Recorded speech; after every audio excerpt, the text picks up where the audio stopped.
As you may know, I'm currently on today's June 3rd. I've been off social media for the past, I would say, a month and a half, or a month like in 2 weeks, and I've never been better.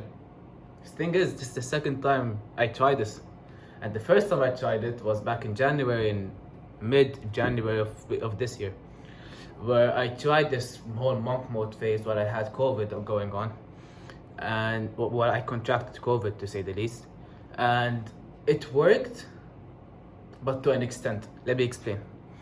At first, it was difficult, just same as now. Yani it started off difficult, but then I managed to push through. Over the first hill, and then I noticed myself improving and shit, and noticed myself improving. I noticed my confidence noticed my mind getting better. I noticed I'm getting happier. I'm feeling better and shit. And then February comes around, and this is where the title of this video kicks in. I got complacent, which made me depressed. In other words, before January, I was only working out and had the slightest idea of self-improvement. I knew about journaling, I knew about meditating, I knew about all of that, but I never really did any. What kicked it all off was as a way to cope, or something like that. It's cringe. I know whatever the fuck, it doesn't matter. But I tried this monk mode thing, and I got uncomfortable. I pushed through the trials and tribulations. I got to a place where I wanted to be, and that's where I stopped. That's the bad part. That's the mistake that I've made. And I will make other videos about my other countless mistakes that I've made throughout my life and throughout my self-improvement journey.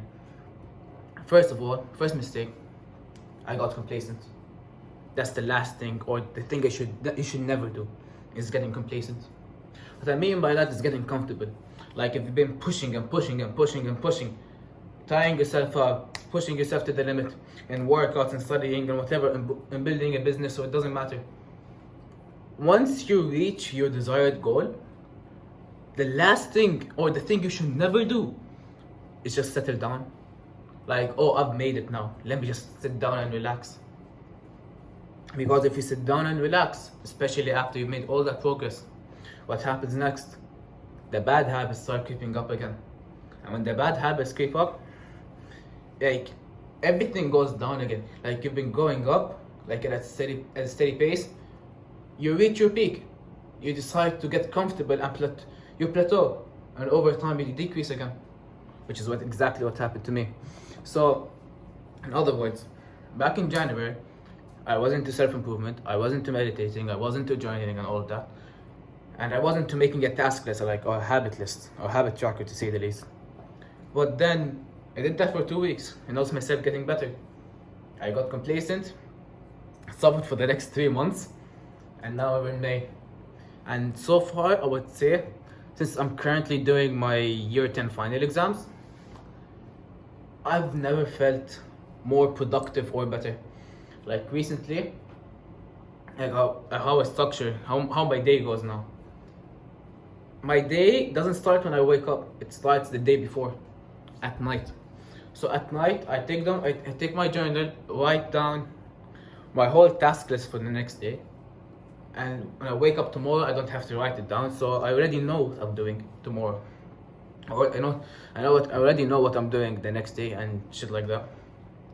And so far, the only thing I need to make sure of, and I have my friend to keep me in check, is that after I finish my exams, I don't lose the discipline that I've built up doing my exams.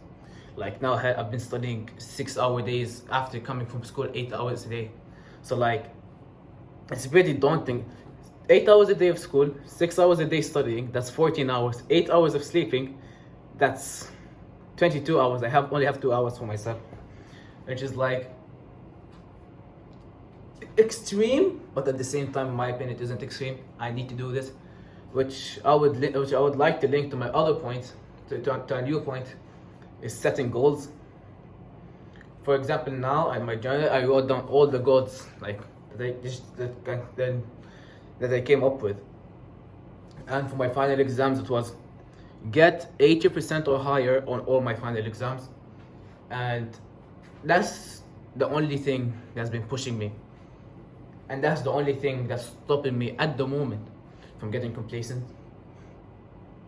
The reason I haven't been uploaded, if you couldn't tell, is due to me having my final exams at the moment, and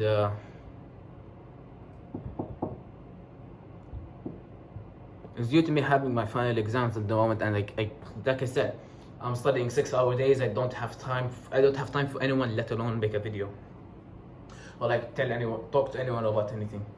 So, moral of the story: don't get complacent. If you've seen growth, if you were the underdog, if you, like, let's say you're the underdog, you're in the hood, you made it out the hood, you became like the superstar, you became like super rich, super famous, super confident in everything. You got complacent, everything falls down.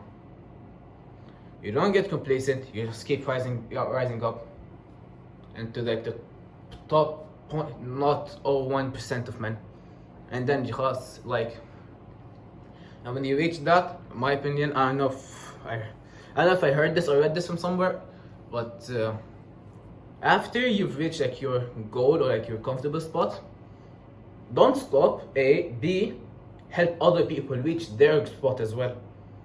So instead of settling down for what you have, you try to help other people. You give back to your community, you help your friends, you get your friends also into self-improvement, you get your family into self-improvement, you get people like these videos, getting people who I've never seen before into self-improvement. And that's the moral of the story. Don't get complacent, don't get comfortable. Men, especially us young men, strive from discomfort. We have to keep pushing against society's norms. We have to keep pushing against our self-limiting beliefs, other people's self-limiting beliefs on us. Doesn't make sense, does it? No. Why would other people not believe in us? And pushing against your own self-limiting beliefs. I know I repeated the point, doesn't matter. And yeah, that's about it. See you lads.